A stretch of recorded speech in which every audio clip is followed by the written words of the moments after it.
जहां जहां उनकी सरकारें 6 महीने में जातिगत जनगणना करा देंगे, डेटा रिलीज कर देंगे। सोशियो इकोनॉमिक सर्वे भी कराया था 2011 में, उस पर नहीं जाते। बीजेपी फंसी हुई नजर आती है, मजबूर नजर आती है कि ओबीसी वोट बैंक तो जरूरी है, पर जातिगत जनगणना नहीं करा पाने की मजबूरी भी दिखती है क्या बीजेपी के सामने? जी नमस्कार गरिमा जी। तो हमने दो प्रवक्ताओं की बातें सुनी और अलका जी तो कहते हैं ना, जाना था जापान पहुंच गए चीन, समझ लेना। तो बेचारी दुनिया भर भटकी, लेकिन जिस मौजू पे बात कर रही थी उस पर बात नहीं कर पाई। और अपने ही सबसे बड़े लीडर उनके राहुल गांधी जी का जो एक पूरा नारा है, उसी को उन्होंने हल्का कर दिया और ठंडा कर दिया। बड़े अफसोस की बात है। कम से कम अपने नेता ही की बात समझ लेती और उस पर कुछ ज्ञान ले लेती तो उनके लिए और उनकी पार्टी के लिए अच्छा रहता। अब एक एक करके, अभी नवल जी की बात हमने सुनी। नवल जी ने क्या कहा कि सर्वसम्मति से बिहार का हुआ जो कास्ट सर्वे है, क्या भाजपा की हिस्सेदारी नहीं थी? क्या भाजपा ने कभी इसकी मुखालफत की? तो जो सर्वे की रिपोर्ट आ रही है उसके हिसाब से तो साफ जाहिर है कि भाजपा की हिस्सेदारी रही है। उसमें क्या निकल कर आ रहा है कि ईबीसी सबसे ज्यादा है, एक्सट्रीमली बैकवर्ड कास्ट, तो उसका होना चाहिए मुख्यमंत्री। नीतीश जी अपना नाम क्यों आगे कर रहे हैं फिर? और दूसरी बात और सबसे जरूरी बात, उन्होंने ये भी कहा कि मंडल कमीशन में जिस तरह से लागू हुआ था तो वो कौन सा सेंसस था? 1931 का था, क्योंकि 1951 में तो जवाहरलाल नेहरू ने इसको खत्म ही कर दिया कि ये डिवाइड एंड रूल है, विभाजन करो राज करो। कांग्रेस का तो नारा था न जात पर न पात पर, मोहर लगेगी हाथ पर। अब आ गए हैं फुटपाथ पर, तो अब आ गए फॉरेन का सेंसस की बात करने लगे। तो शाजिया तो ये सोच रहे सवाल जोड़ देती हूँ, ले लीजिए उसी को, सवाल को ले लीजिए। अगर बिहार में आप ये क्रेडिट लेते हैं कि कैबिनेट में आप शामिल थे, मैंने मान लिया बिहार कैबिनेट में आप शामिल थे, ये बात देश में कहने में गुरेज क्यों है? तेलंगाना में कहते हैं ओबीसी का मुख्यमंत्री बनाएंगे, देश में कह दीजिए कि 24 में आएंगे तो जातिगत जनगणना कराएंगे। नहीं, मोदी जी ने बहुत साफ तौर पर कहा है कि उनके लिए 4 जातियां हैं, और सिर्फ गरीब नहीं जिसका जिक्र आपने किया, जो राहुल जी ने क्या कम समझते हैं बेचारे।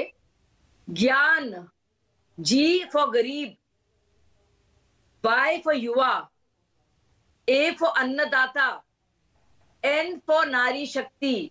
ये 4 जातियां हैं मुख्य तौर पर जिनके कल्याण के लिए भाजपा समर्पित है। अब आ जाते हैं ओबीसी पर। तो फिर जो अमित शाह कहते हैं वो जाति नहीं है, ओबीसी का मुख्यमंत्री बनाएंगे। फायदा नहीं है गरिमा जी, मैं बात नहीं करूंगी। अगर आप लगातार बोलते मैं इतना लंबा बोलने का मौका दूंगी तो आप समझिए मेरी मजबूरी, मेरे पास टाइम बहुत सीमित है ना। नहीं, आपने, मैंने सुना, तो ओबीसी कोई जाति नहीं आपके लिए? आपने बहुत वक्त दिया। नहीं, मैं बहुत जवाब दे रही हूँ, आप बोलने नहीं दे रही है मुझे। आप लगातार तोड़ रही मेरी बात को। मैं नहीं बात करूंगी अगर आपको इतनी दिक्कत हो रही है मेरे बोलने से। मैं ओबीसी पर आपने इतना टाइम वेस्ट किया है अपने चैनल का, और अब मैं सुन रही हूँ तब से लगातार आपकी बात को, और मैं ओबीसी पर ही जवाब देना चाह रही थी आपको, और आपने मुझे रोका है और टोका है। या तो आप मुझे बोलने दीजिए, सारी बातों का मैं जवाब दूंगी आपको। शाजिया, तेलंगाना में ओबीसी का जिक्र करेंगे तो तेलंगाना में जाति है, देश भर में जाति नहीं है ओबीसी। अरे जवाब पर आ जाइए, मैं जवाब दे सकती हूँ। तेलंगाना में क्या हो रहा है, क्या हुआ? कर्नाटक में क्या हो रहा है? डीके शिव कुमार का नाम सुना है आपने? कौन है डीके शिव कुमार? आप भी सवाल पूछ लीजिए। अलका जी जो पटरी से उतर जाती हैं, अपने राहुल गांधी जी का ही मजाक करती है, पूछिए क्या हुआ कर्नाटक में? डीके शिव कुमार क्या कह रहे हैं? इतनी बड़ी फिक्र है तो डीके शिव कुमार क्यों मुखालफत कर रहे हैं कास्ट सेंसस की? 185 करोड़ रुपए खर्च हुए थे 2015 में। क्या हुआ सर्वे का? क्या हुआ उस रिपोर्ट को? सिद्धरमैया फिर करना चाह रहे हैं, पेटिशन लिख कर दे रहे हैं डीके शिव कुमार। डीके शिव कुमार किस पार्टी के हैं? किस राज्य के डिप्टी चीफ मिनिस्टर हैं? ये हम जानते नहीं है क्या? ये सवाल है। अब सवाल पर आ जाइए और बड़ा और एक सेकंड, बड़ा प्रिसाइज। नहीं, आई एम सो सॉरी। ठीक है, कांग्रेस ने जो किया, अलका लांबा बैठी है, मैं सवाल पूछ रही हूँ, वो तो जवाब और मैंने सवाल पूछे, वो तो घूम रही थी। एक सेकंड, कर्नाटक पर आना पड़ा प्रदेश में। अब ये बताइए कि प्रधानमंत्री ने 4 जातियां कही जो आपने गिनाई, ओबीसी, तेलंगाना में ओबीसी क्यों हो जाते हैं? ओबीसी मध्य प्रदेश में लगभग 50% ओबीसी मतदाता है। बीजेपी ने 68 ओबीसी नेताओं को टिकट दिए, जिसमें से 44 जीत कर आए। ये आपका जवाब है। ठीक है, इसी तरह फिर जातिगत जनगणना पर चुप्पी क्यों है? क्योंकि जरूरत नहीं है। अगर हम लोग ओबीसी के लिए इतना हम काम कर रहे हैं तो हमें राजनीति करने की जरूरत नहीं है। अखिलेश यादव ने क्या कहा है राहुल गांधी जी के बारे में? ये चमत्कार है कि ये करना चाह रहे हैं।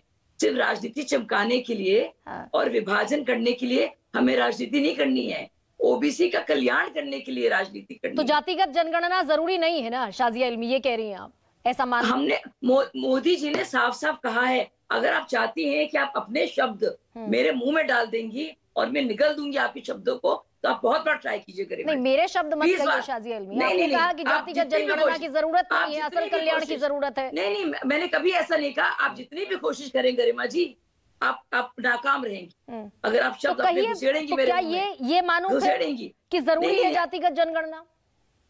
मैं कह रही हूँ कि भाजपा ने कभी मुखालफत इसकी नहीं की है, लेकिन ओबीसी क्यों वोट दे रहे हैं भाजपा को, आप बताइए। नहीं, मुखालफत नहीं करते तो समर्थन क्यों नहीं करते? संसद में अमित शाह के ही सबऑर्डिनेट गृह मंत्रालय अमित शाह के अंतर्गत आता है ना। कह रही हूँ और गृह मंत्रालय के राज्य मंत्री नित्यानंद राय कहते हैं कि कास्ट सेंसस का कोई प्लान नहीं है। गरिमा जी, कास्ट सेंसस का पूरा आइडिया जो है वही पार्टी जो उसके मुखालिफ थी, जिसका मजाक अखिलेश यादव उड़ा रहे हैं, राहुल गांधी जी का, ये उनको भी कास्ट सेंसस से कोई मतलब नहीं है। वो हाशिए पर आए हुए लोग हताशा की हालत में इस तरह की बात कर रहे हैं। मैं ये कहना चाह रही हूँ, ये मैं तो आपसे पूछ रही हूँ भाई, ओबीसी का वोट आपको मिलता है शाजिया इल्मी, ये तो मानती हैं आप? अरे गरिमा जी, आप चालाकी कर रही हैं। आप सोच रही हैं कि मैं क्या वोट आपको मिलता है ना? अरे गरिमा जी, आप चालाकी कर रही हैं। आप सोच रही मैं पकड़ लूंगी शाजिया इल्मी को, मैं कहूंगी आप उसके अगेंस्ट की फॉर है, पर मैं आऊंगी नहीं आपके चंगुल में। मैं बता रही हूँ ना, मैंने आपको कैच कर लिया, मैंने आपको पहले कैच कर लिया। एक सेकंड। अरे गरिमा जी, आप जो है एक उस पे अटकी हुई ना, मैं आपको बता रही हूँ कि ओबीसी के बारे में आंकड़े दे दूं तीनों राज्यों में। जिस सुर्रा छोड़ा ना कास्ट सेंसस का, सारे वोट आने चाहिए तो ओबीसी के। क्या हुआ राजस्थान में, क्या हुआ मध्य प्रदेश में, आप बताइए। नहीं, ओबीसी का वोट मिला ना आपको शाजिया इल्मी? हाँ, तो वही तो मैं कह रही हूँ कि जो हम कर रहे हैं सही कर रहे हैं। तो फिर ओबीसी की जो कर रहे हैं ओबीसी की तादाद कितनी है ये पता चल जाएगा तो कौन सा पहाड़ टूटेगा? नहीं तो अगर ओबीसी का पता चल जाएगा या नहीं भी चलेगा, लेकिन अगर ओबीसी दिल से भाजपा के साथ हैं तो कांग्रेस पार्टी को क्या जरूरत पड़ रही है वो बात करने की? और अगर कर रही तो कर्नाटक और तेलंगाना में क्यों नहीं कर रही है? और डीके हाँ या ना का डोल मोल बीजेपी की सियासी मजबूरी भी है, ना करो, लेकिन सुनील सिंह साजिद